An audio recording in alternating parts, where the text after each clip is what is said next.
So what's going to hold this on is 110/32. It's got a 5/32 Allen bolt.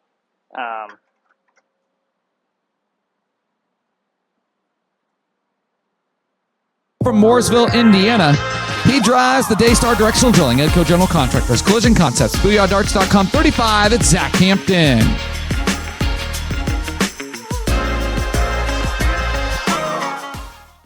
We're going to move on. We're going to get the tail tank on this thing so that we can run our lines for the fuel system. And then I think after that we'll be close to being ready to put the motor in.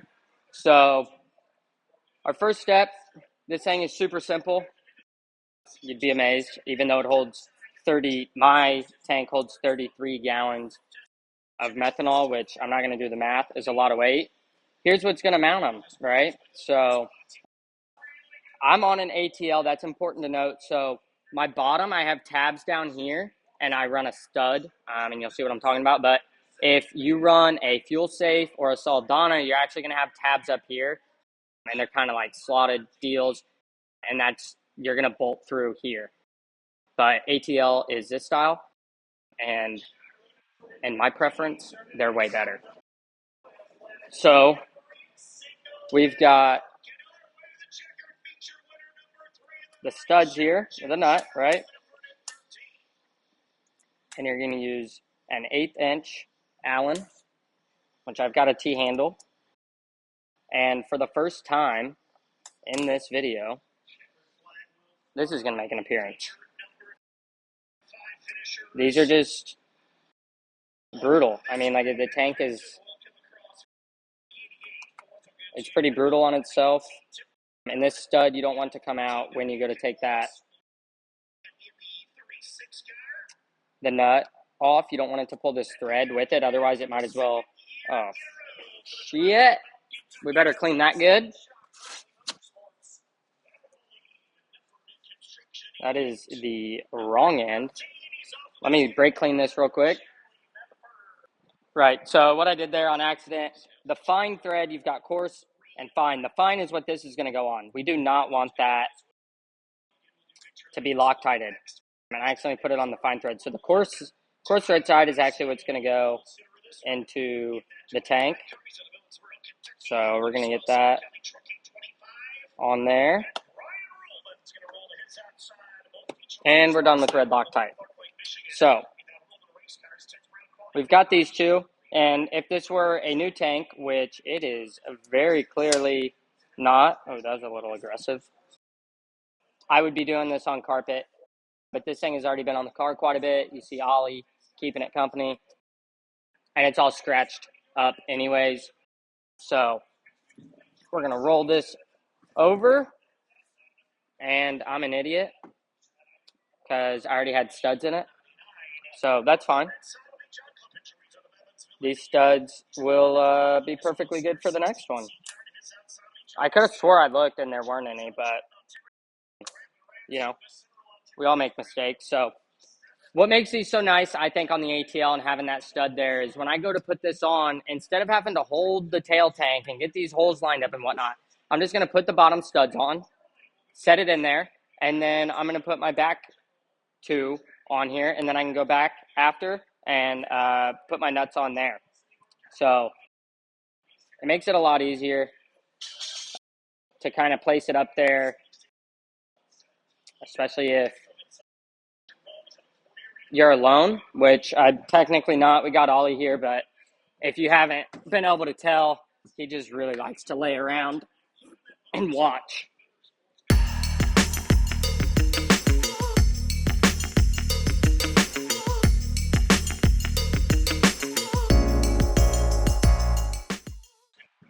So I lied a little bit. I'm just going to barely start these. That way they can't fall out. All right, so now 2 more. Big shout out to Stevie Smith. He made the studs down there on the bottom as well as these bolts here. So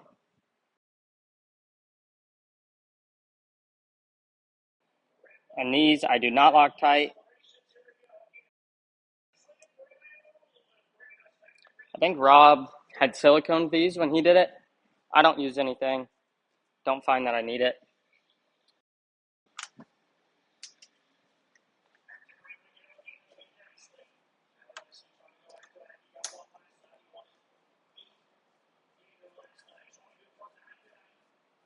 There we go. So both of those are going to be 3/8, 12-point.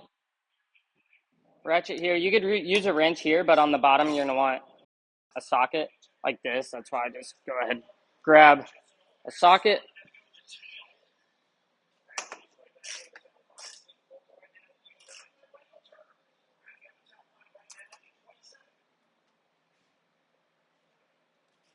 Tighten our bottom ones.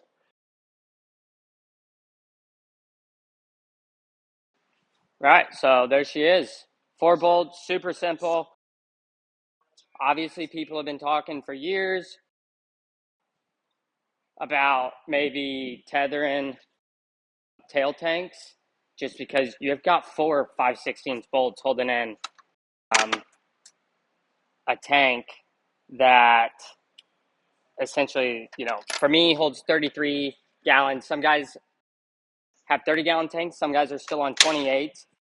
Some guys will run 28s everywhere unless they're at like the Nationals, where it's, a really long feature on a half mile, and then they go to a 33. So I just run a 33 all the time. I figure if it becomes a fuel race, I'm not going to be the first one to run out. So that's why I do that. And I don't need to have a 28 for this track and a 33 for that track and a 30 for that track or whatever. So nice and easy. Next up, we are going to drop the rear and front down to setup blocks, or ride height blocks, I guess you could call them. I think some guys probably do. I just call them setup blocks. So for me, in a 410, I'm going to be on 4s all the way around. So that'll be a 4 on the right side. Technically, it'll be set at 3 inches on the left. So I've got a couple sets. I think my good set's actually on the other car right now. Yeah, so like you can see on that car, there's red. This is kind of an unimportant note, but these have magnets in them. But the black set is for at the track, and that's why the magnets are knocked out, because these things aren't cheap. And actually, this one still has a couple, but these aren't cheap. And crew guys, or like whoever especially if you're just getting somebody to help for the weekend, whatever, like these things just get left on the car all the time. And if they have a magnet, they don't really fall off till they get on the track. But if there's no magnet, they fall off immediately. So at least they're in your pit area. But yeah, like as you can see, I even have them labeled for when crew guys leave them on the car and they end up on the track. So I'm going to double check. So we're double checking the height. That one I actually did have to change every now and then. Yeah, I think these are all a quarter different. Every now and then we will go to like a 3 3/4 or whatever, to kind of raise or lower the car. That is 3 3 4 4. Perfect. So we're going to replace these blocks, the wooden big ones.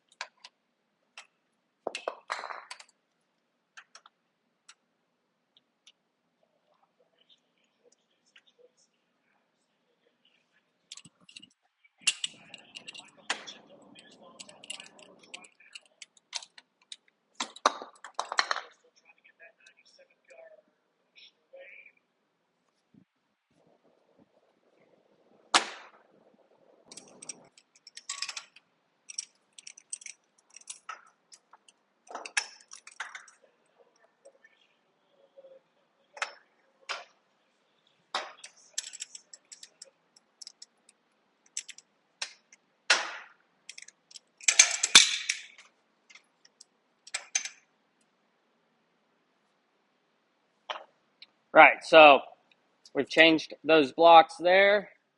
Get you guys to half decent height. Next, we're going to get our torsion stops ready. Right, so again, these are from Smith Titanium. They make the nicest ones. I was right. As you can see, these are the older ones. The newer ones have, I want to say here or there, it says like 30 foot-pounds of torque, like I was saying. But yeah, so as you can see, I've barely just started these bolts. So we're going to pull all these out and grease them. If these aren't greased, they'll squeak. And I can tell you right now, there's not, well, I'm not going to say quite that. I was going to say there's not a lot of times I bitch, but there'll probably be people who have worked with me before I do. But if I hear someone, doing something to a torsion stop or whatever, and a bolt squeaks, I'm going to be super pissed off, because it's a easy way to know that they haven't been taken apart, greased, and maintenance properly. So there we go. This is your weight adjuster bolt. This is your pinch bolt. So again, grab our high pressure lube. And these don't take much. These come out. I take these out every single week. Sometimes even in between race nights, these will come out. So you're just going to put a little bit there. And I like to put, again, just a touch on the shoulder. We can start that in there. So a little bit goes a long way on these, especially if you're taking these apart every week and cleaning them and re-greasing them, like I think should be done.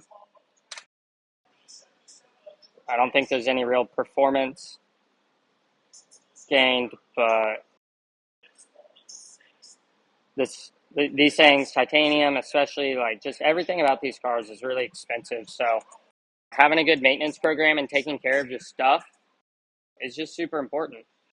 The biggest reason I buy tie is because it's going to last me a really long time. So I spend the money up front for that, perk of it. But at the same time, if I just, treat it like garbage, it's not going to last. So it's a lot of my money. It's a lot of my family's money. It's a lot of other people's money that, believe in me and support me. So I want to make it last as long as I possibly can and make every dollar go as far as it can.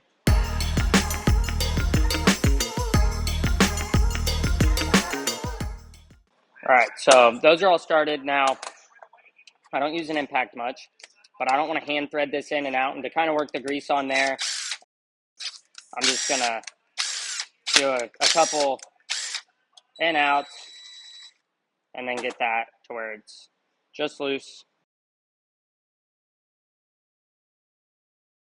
Not going to act like I'm a huge Fender fan. Not that they don't put on good shows. Maybe, they do. I just have never really gotten into them very much.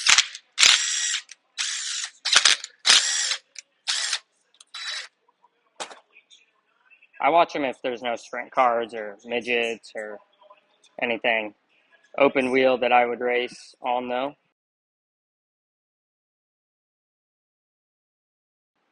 All right, so there's like a bunch of ways to do this, but you're going to want grease where the bolts are onto the frame. So what I like to do is leave the bolt indented there, right? And then grab my lube, grease, whatever you want to call it,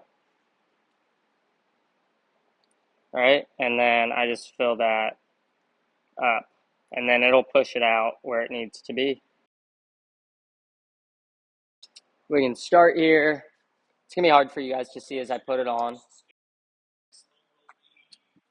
but it's actually... So as you can see, I'm putting it on to where, right, I don't have a huge gap. Really, I have as little of a gap as I can. Is that really? No, there we go. See, so not a huge gap there. And then the important part, right, is I'm going to push my arm all the way in here. right? And then on your rear, I like to think of it as about a quarter. So like you can see that gap here, whereas I just pushed it in on the other side, but the gap that you're going to want between your stop and that, like the little bit of slop you're going to want, is about the width of, like, I guess a nickel is probably your thickest coin. So that's probably the easiest way to say it, is like a nickel. And that's because obviously when this bar twists, like it will, it's going to shrink. So you don't want it to be tight, because then that limits what it can twist. So like that's not really as much as I'd like.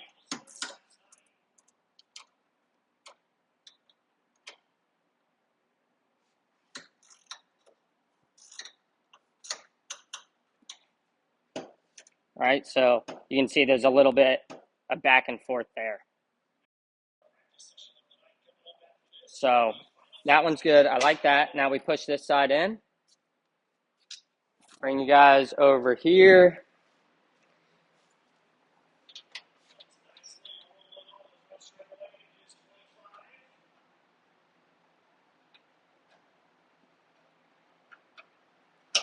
Got a gap I like. So I know it's tight over there, so I'm able to adjust my gap here on this side.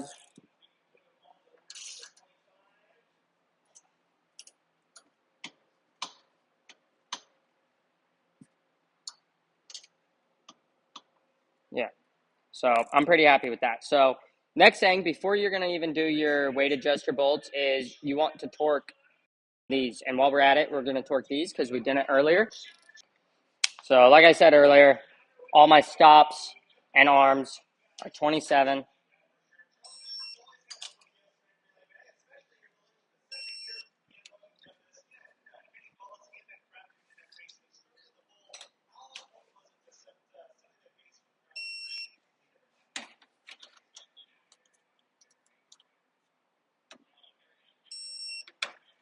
And there you go.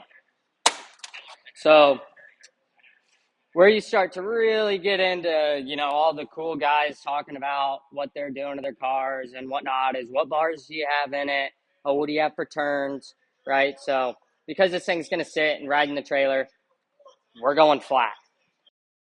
We've got 4 quarters in it and we're flat weight. That's just super standard. I could unload that anywhere. And like, if we're in a hurry, and it could be, half decent. It's not going to be the best, but it'd be half decent. And obviously we'll make any changes that we can. So I like to go finger tight on this bolt, and then I'm going to go one flat tighter, right? So that flat is pretty much flush. So we're just going to go one flat. And no matter where I set my weight or whatever, that's how I do mine. Whether I'm taking turns in, out, whatever, I always go one flat more. Even if I take it out, because like if I do that when I tighten it and then I don't do it when I take it out, well, then I haven't taken out as much weight as I normally do, or, when I put it in. So, just find your closest whatever and just go one flat. And then this nut, guys want to just crank on this nut. Grab your 9/16 as close as you can and just snug it up. Like that nut's not going anywhere. You go cranking on it, this thing's going to be impossible to get off. So, like, just really, as you can see, I don't have much of my wrench there. So we can grab everything for the front here.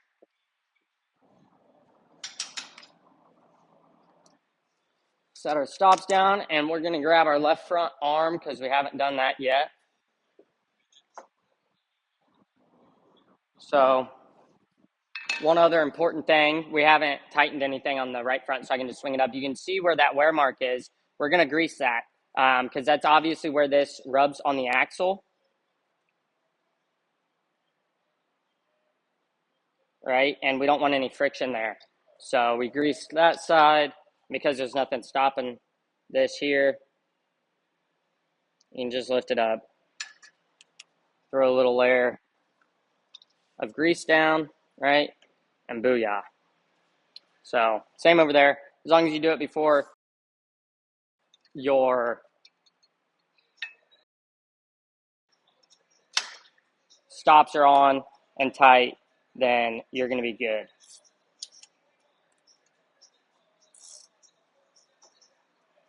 All right.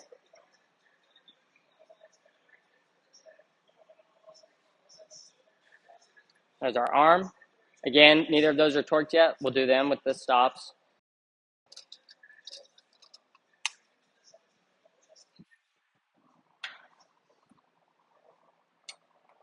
So on the front here, as far as like the slop goes, you're going to want a little less. You don't need quite as much. The front doesn't go up, down quite as much, so it's not going to be as hard on the bars. Or like they're not going to spring as much, right? So just a little bit of slop there.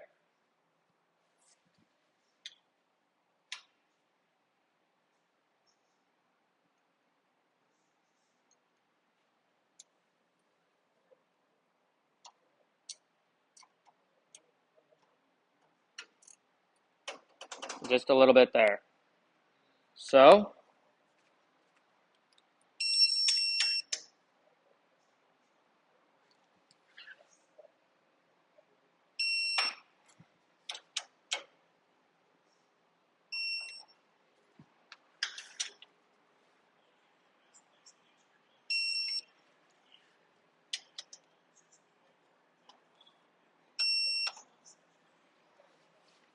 all right, so we've got everything torqued. So now, again, we're just going flat weight here.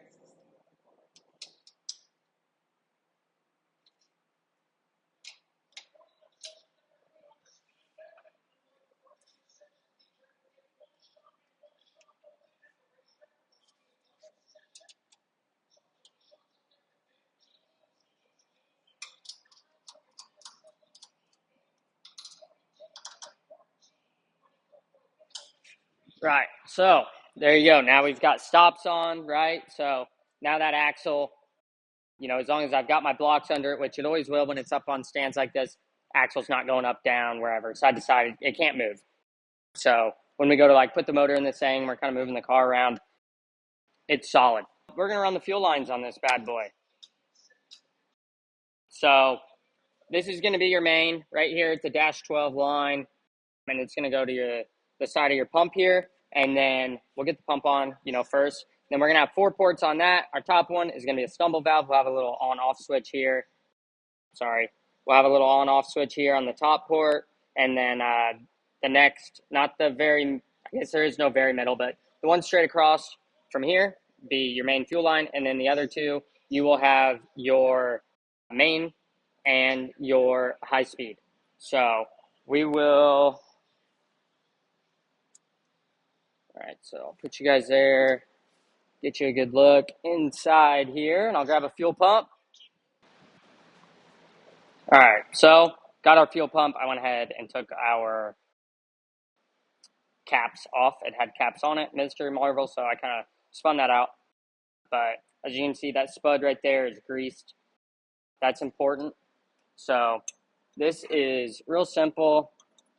You're going to get it there, spin it in. And then when I say slightly, I mean just slightly back that off.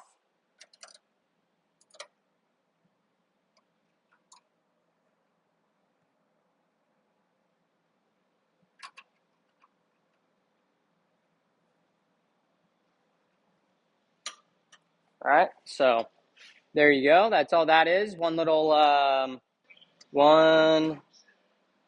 bolt, right? Just a little clamp. So, if anyone was wondering, what's in the box that's been sitting here? We got our fuel lines. This is our little fuel shut on, shut off. We'll go ahead and put this bad boy on first. So, not normal. Most guys have a little tab on this thing, and that's where their fuel shut off is. I like mine right here. I think it is much, much easier to shut on and off. I'm not trying to reach around the steering wheel or through it or whatever, right? So So what's going to hold this on is 110/32. It's got a 5/32 Allen bolt. All right, so fuel shut-offs tight. I'm actually going to put you guys over here so I don't keep getting in front of the camera. Looks like this is a pretty good vantage point for the most part. I'll have to move you guys a couple times for what we do on the rear. All right, so what I grabbed here is, this is something that I use because I run all my lines back to the tank. A lot of guys will run like a fuel block thing here, and a lot of this stuff goes there, and then you run one like -8 back to the tank, but I run all my -6s back. So this is my secondary, my low speed, and then this gold one is my stumble valve. We've got our high speed, and we've got our main pill holder. So we'll go ahead, I'll actually move you guys, and we'll go ahead and put these on the tank. I'm going to take all of our caps out.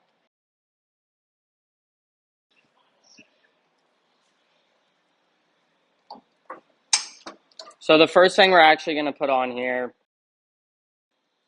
we're not going to put, well, we will put these back, have our lines on, but this one actually goes straight into the tank and can be kind of a pain if you've got other stuff already on. This is another one of those fancy fittings that allows this to spin even once, you know, you're tight. So that's actually going to be a 3/4 inch wrench.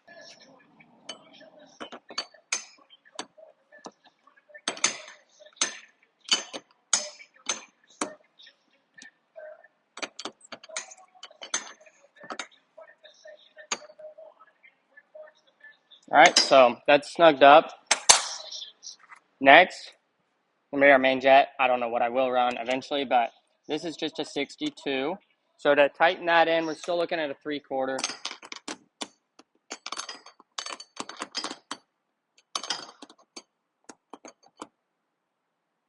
Snugged up.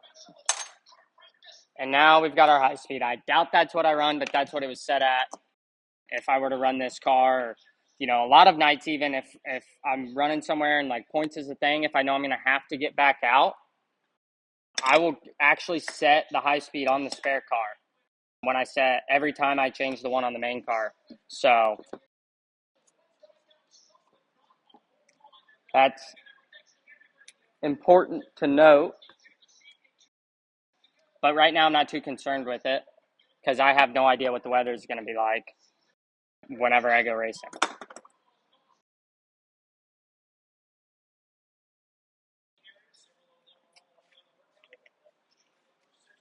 All right, so this isn't how the lines will lay exactly, but as you can see, they're all zip lined together, nice and neat, and I keep them that way even though, like, I take these and get them tested every winter.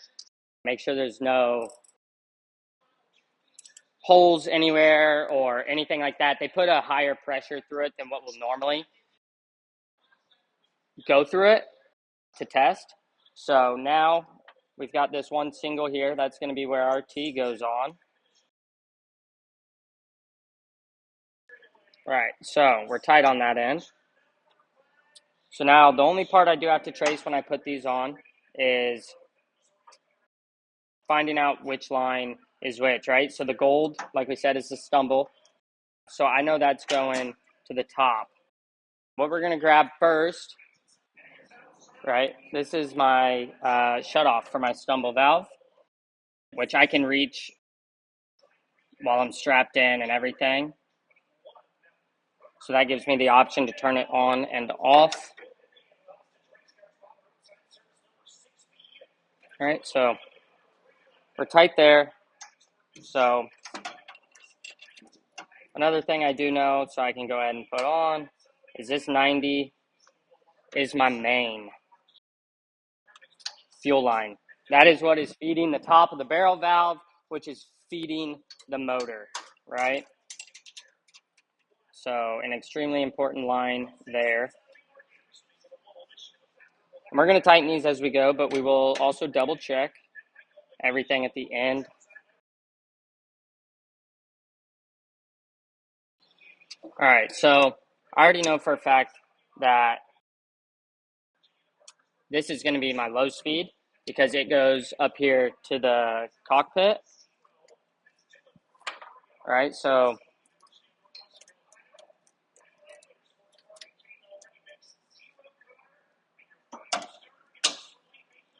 that means I can spin that on,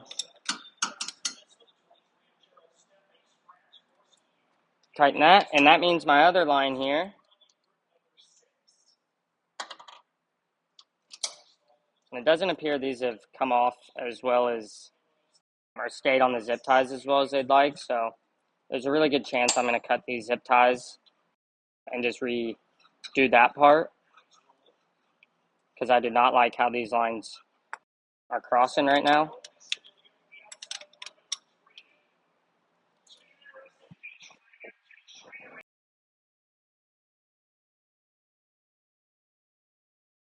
So we'll zip tie these once we're done, but I just wanted to get them ran nicer so that they're easy to zip tie when we get to that point. Right, so this line is 100% going to the top, right? Because that is our stumble. A lot of guys kind of like 90, not 90, but like 45 or 30 degree, their line's backwards here because most guys are bigger, but because I have so much leg room, I just like the straight. I like how it looks and whatnot. And like I said, I just don't need the extra length. So we've got 3 more lines here, right? This short one going to here. We know that's going right in. Hopefully you guys can see. This line will go right here, right? It's straight across from that, which isn't as important these days. Our pumps are so good. But like back in the old days, you didn't have as strong of a pump. You had to be straight across with that so that you got as much fuel to the motor. So not as important these days, and I get that, but it doesn't hurt. It's definitely a good like safety measure, whatever. I think there's no reason, right? They're all going right here. Just put it in the center. I think it's silly not to.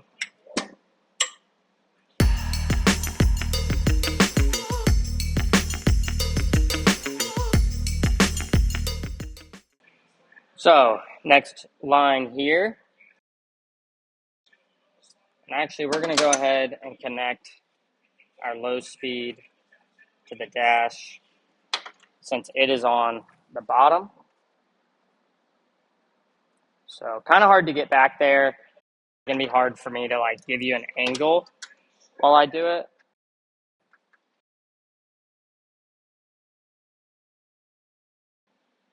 All right, there's our low speed hooked up to the dash. Now we've got our main fuel line.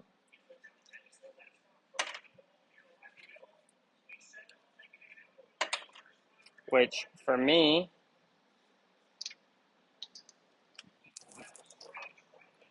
got like a little, I believe it's a 45.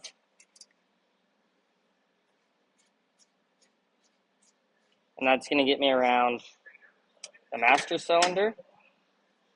And then it's got a 90 on this other end. And I'll be able to kind of show you how this line is ran here in a second.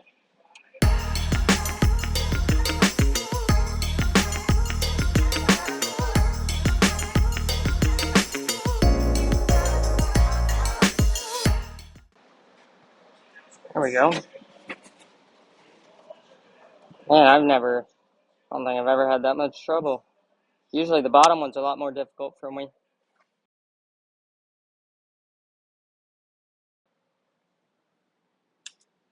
All right, so, all right, there you go. Got that other one going up under, right? So these are going to be zip tied here and there. So I'm going to grab some zip ties, get that all done up, and it won't look like such a mess. If I had to pick one thing that I think everyone, just about everyone, does differently,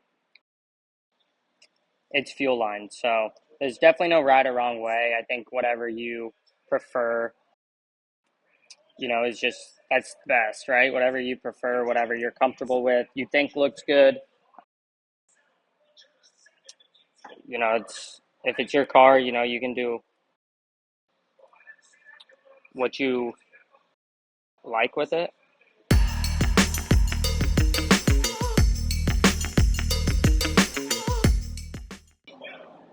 All right, so we've got them ran good, or we're happy with them. Other than that line really needs to come off.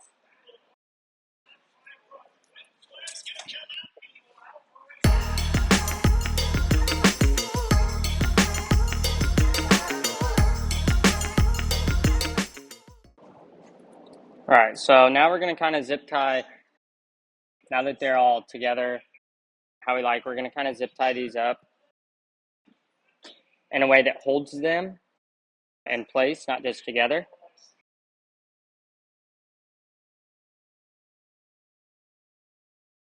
All right, so now we're going to pick up all of our caps and plugs here, put them in their respective location. Next up, main fuel line. So ATLs have a filter in the tank, a fuel filter, and you can run a secondary outside. I don't. If you run an external, then you're not going to have a line this long. You're going to have two lines, right? You're going to have one that's going here where I'm screwing this in, and you're going to have a short one, and it's going to come to here with like a filter that's kind of clamped on, and it'll hit that, and then it'll come out of that to your pump. We don't have that, so I can't exactly show you one. All I can do is show you mine.